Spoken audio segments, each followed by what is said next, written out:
Мир давно уже приговорил Джейсона Голдмана к смерти за убийство. 3 года, проведенные в холодной тюремной камере, забрали у него все, что когда-то делало его жизнь значимой.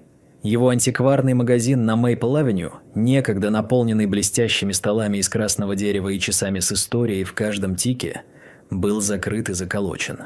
Друзья перестали писать письма, а семья, мать и 2 сестры, когда-то верившие в его безгрешность, теперь говорила о нем только шепотом. Но была одна душа, которая никогда не сомневалась в нем. Майкл. Его немецкая овчарка. Тень, защитник, последняя связь с миром, который его не предал полностью. В канун казни надзиратель задал вопрос, который слышит каждый заключенный на смертной казни. Голдман. Одно последнее желание.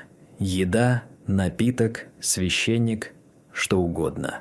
Джейсон поднял усталые глаза, глаза человека, видевшего слишком много железных решеток и бессонных ночей. Он ответил ровно и спокойно. «Я хочу свою собаку». Молчание повисло в воздухе. Никто не ожидал такого. Обычная просьба – стейк, виски, религиозная книга – была заменена на желание увидеть животное. К утру новости разнеслись по тюремному двору. Приговоренный к смерти просил видеть своего пса. Одни смеялись, другие жалели. Но Джейсона это не трогало. Он помнил ту ночь 3 года назад, когда все рухнуло, когда Майкл лаем прорезал тьму, как будто от этого зависела его жизнь. Никто в суде не слышал о том, что Джейсон видел в ту ночь.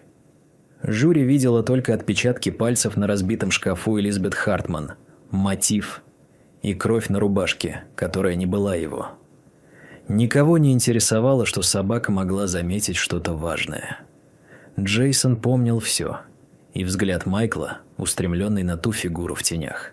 Теперь, стоя лицом к смерти, он знал, что единственный настоящий свидетель, которого никогда не допрашивали, наконец придет. 3 года Джейсон прожил в тишине. Сначала ярость сжигала его день за днем, система обвинителей ложь. Он воспроизводил ночь убийства Элизабет. Отпечатки в памяти, тень через забор, блеск значка, яростный лай Майкла. Потом друзья перестали приходить, письма матери стали редкими и короткими, а затем исчезли совсем. Тишина сгущалась. 3-й год был холодным. Джейсон научился ритмам смертной камеры, шаги охранников, стоны соседей, редкие удары по стенам от тех, кто не выдерживал молчания. Он стал призраком в собственной коже. Но каждый вечер он видел Майкла. Не в снах, сны давно оставили его, а в памяти. Глаза, растущие на темноту.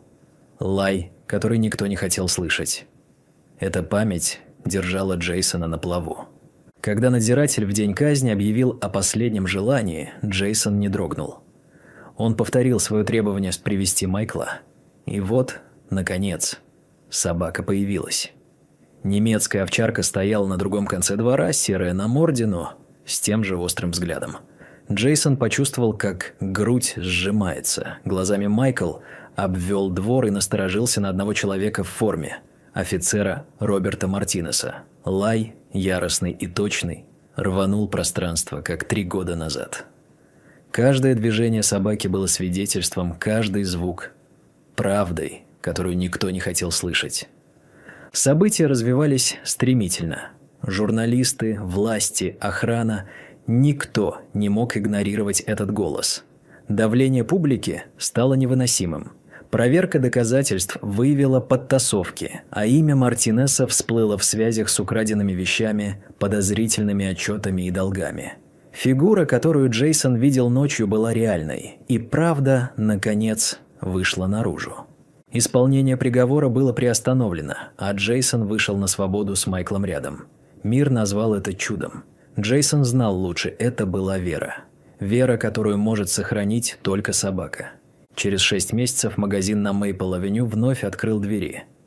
Голдман и Майкл – редкие антиквариаты. Полки блестели от ухода, воздух пахнул лаком и пылью. Майкл гордо наблюдал за каждым посетителем, глаза его были острые и верны. Джейсон больше не носил в себе тяжесть молчания. Теперь у него было доказательство, воплощенное в преданности собаке. Мир видел чудо. Джейсон знал правду.